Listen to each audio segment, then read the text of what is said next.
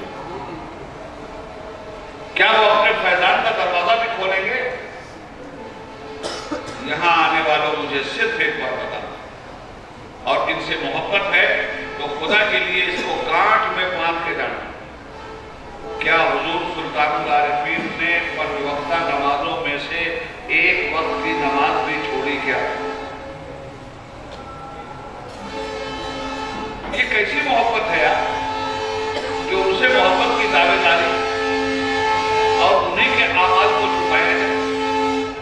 نبی پاک صلی اللہ علیہ وسلم نے سب سے زیادہ کلمہ پڑھنے والوں کو اس چیز کی تلقین کی ہے، وہ یہی صلاۃ ہی تو ہے۔ حضور سے بڑی محبت کا دعویٰ ہے میں آپ، تو رسول پاک کو بھی کسی سے محبت کا دعویٰ ہے۔ قرۃ عینی فی الصلاۃ، نماز میری آنکھوں کی ٹھنڈک ہے، یا میری آنکھوں کی ٹھنڈک نماز میں ہے؟ کون نبی کہہ رہا ہے جس نے ہجرت کر کے آپ کو ٹھنڈک دی، جس کے دندان مبارک شہید ہوئے اور آپ کو ٹھنڈک دی، جس نے گالیاں سنی اور آپ کو ٹھنڈک دی، جس کو پتھر مارے گئے اور آپ کو ٹھنڈک دی، جس کو گھر سے بے گھر کیا گیا مگر آپ کو گھر بسایا، جس سے زمین چھینی گئی مگر آپ کو زمین کی نعمت عطا کی، اس نبی کا کون سا احسان نہیں ہے اس امت میں؟ یہ امت مجھے بتائے۔ ہر لمحہ جو نبی اس امت کے لیے روتا رہا ہو، ہر لمحہ جو نبی اس امت کی شفاعت کی گہار لگاتا رہا ہو، ہر لمحہ جو نبی اللہم یا رب حبلی امتی کہتا رہا ہو، مجھے مسلمانوں اسی نبی کی قسم تمہیں دے کے کہتا ہوں کہ تم مجھے بتاؤ کہ اگر تمہیں عاشق رسول ہونے کا دعویٰ ہے، اگر نعرہ رسالت یا رسول اللہ لگانے میں تم سچے ہو تو مجھے بتاؤ اور بتاؤ کہ حضور نے کتنا بڑا احسان ہم پہ تم پہ کیا ہے۔ اگر آج یہ پتہ چل جائے کہ سرکار دو عالم صلی اللہ علیہ وسلم کرم فرمانے والے ہیں اللہ کے کرم سے اور ان کا دیدار ہونے والا ہے، تو کپڑے پھاڑ ڈالو گے کہ نہیں پھاڑ ڈالو گے؟ حضور کے دیدار کے لیے مر مٹو گے کہ نہیں مر مٹو گے؟ میں جانتا ہوں یہ محبت ہے آپ کے پاس، مگر اس وقت آپ کی محبت کہاں رخصت ہو جاتی ہے جب میرے مصطفیٰ نے اتنی ٹھنڈک آپ کو پہنچایا۔ آج بھی قبر انور میں آپ کا نام اعمال حضور کے سامنے صبح و شام پیش کیا جاتا ہے۔ اللہ کے حبیب جب آپ کی اچھائیاں دیکھتے ہیں تو لبوں پہ مسکراہٹ آتی ہے، اور جب آپ کی خرابیاں دیکھتے ہیں تو نبی رحمت کی آنکھوں سے موسلادھار بارش ہوتی ہے۔ اور قبر انور میں بھی میرے مصطفیٰ سجدے میں سر رکھ کے کہتے ہیں یا رب حبلی امتی، یا رب حبلی امتی، یا رب حبلی امتی، اے میرے مولا میری امت، اے میرے مولا میری امت، اے میرے مولا میری امت۔ جس رسول کو آپ کا اتنا درد ہے وہ رسول آپ سے کہتا ہے اے لوگوں نماز میری آنکھوں کی ٹھنڈک ہے۔ تو میں آپ سے کہنا چاہتا ہوں اس رسول نے آپ کو تو موقع عطا فرمایا ہے کہ 5 وقت کی نمازیں ادا کرتے رہو، میری آنکھوں کو تمہارے ذریعے ٹھنڈک ملتی رہے گی۔ جس مصطفیٰ نے ہمارے رگ و ریشے پہ رحمت کی ٹھنڈک برسائی ہے، کیا ہم اتنے نالائق ہو گئے کہ 5 وقت نماز پڑھ کر اپنے نبی کی آنکھوں کو ٹھنڈک بھی نہ پہنچا سکیں؟ اگر یہی نالائقی رہے گی، اگر یہی رہبری رہے گی، اگر یہی رہنما رہیں گے تو ہر ڈگر پہ کنارے پہ جا کے کشتیاں ڈوبتی رہیں گی۔ یاد رکھنا مسلمانوں، یہ باتیں آج کل ہمارے ماحول میں کم ہوتی ہیں، اس لیے کہ ہمیں تو اپنی خطابت کا غلغلہ چاہیے، ہمیں تو لمبا چوڑا نظرانہ چاہیے، ہمیں تو اپنے عبا دکھلانی ہے، ہمیں تو اپنا وجود دنیا کے اوپر غالب کرنا ہے۔ خدا کے لیے اپنا وجود غالب مت کرو، غالب نہیں کرنا ہے تو مصطفیٰ کی سیرت غالب کر دو، مصطفیٰ کا اخلاق غالب کر دو، مصطفیٰ کی عبادت غالب کر دو، مصطفیٰ کی ریاضت غالب کر دو، مصطفیٰ کا کردار غالب کر دو۔ وہ جو نہ تھے تو کچھ نہ تھا، وہ جو نہ ہو تو کچھ نہ ہو، جان ہے وہ جہان کی، جان ہے تو جہان۔ یہ خانقاہ ہے دوستو، خانقاہوں میں مجھے دکھ کے ساتھ اس بات کو کرنا پڑتا ہے کہ خانقاہوں سے خانقاہیت رخصت ہو گئی، مدرسوں سے درس و تدریس رخصت ہو گیا، معلموں سے تربیت رخصت ہو گئی، الا ماشاءاللہ آج ہماری ہر محفل سنی، ہماری ہر بس گزری ہوئی، نمازوں روزوں قربانیوں حج، نمازوں روزوں قربانیوں حج سبھی باقی ہیں، تو باقی نہیں۔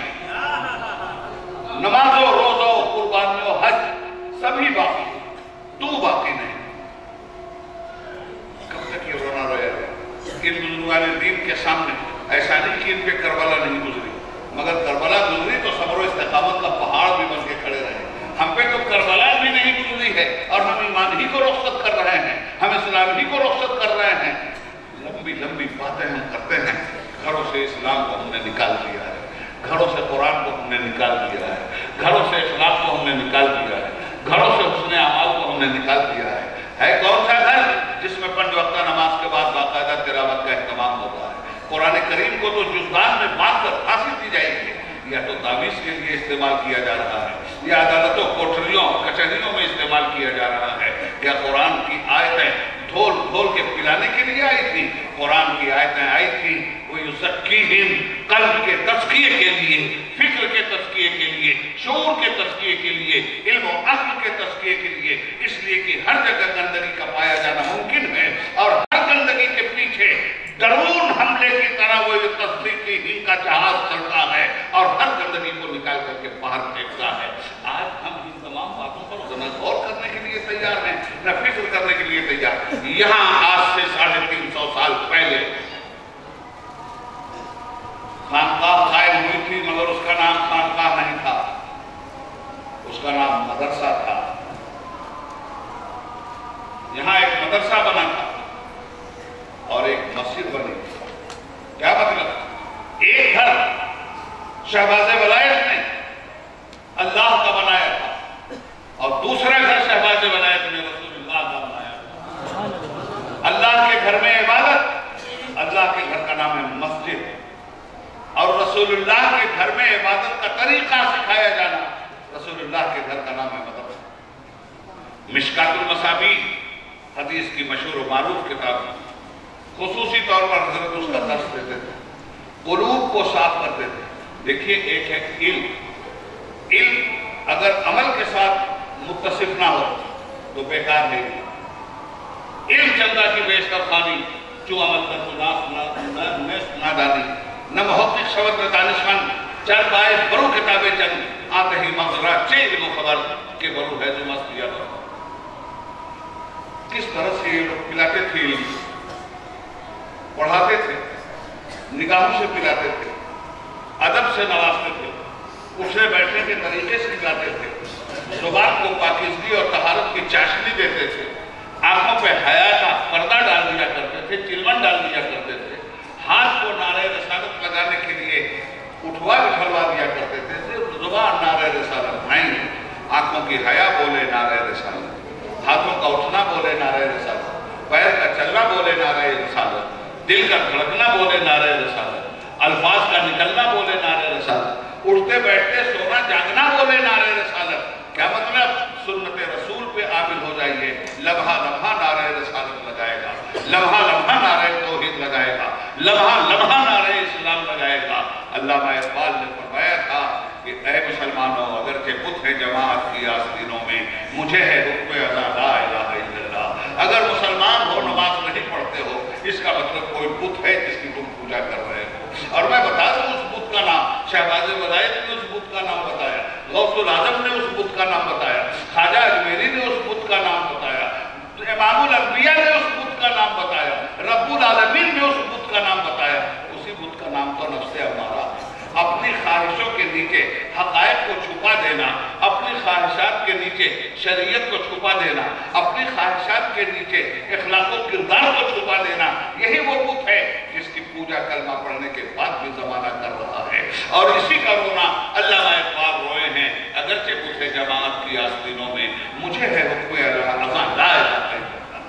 تو حضرات عرض یہ کرنا عرس کی اس محفل میں ہم آئے، خلافت الہیہ کے مستحق بنیے، اس خلافت کو قائم کیا، اور اس خلافت کو قائم کرنے کا حکم رب العالمین نے کیا دیا ہے؟ اقاموا الصلاۃ وآتوا الزکاۃ.